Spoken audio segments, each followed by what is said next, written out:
Hey meal preppers, Paul coming at you here with lunch today, and I've got a creamy green chili chicken enchilada soup. Oh, that's a mouthful, but it is beautiful, guys. Look at this. This is a very simple soup to make.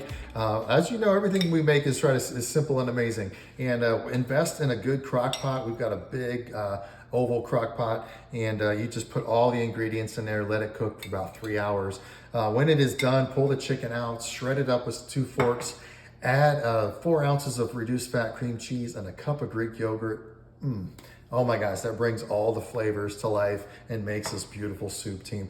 This is coming out in the app today, actually, and I've already had it. I usually top it with a couple of slices of avocado and my favorite hot sauce, which just happens to be Cholula at the time. Also got one that's in a grenade. That one's kind of weird, but that one tastes good too. Guys, look for it in the app today. I hope you enjoyed it and had a great 4th. All right, guys, take care. Bye-bye.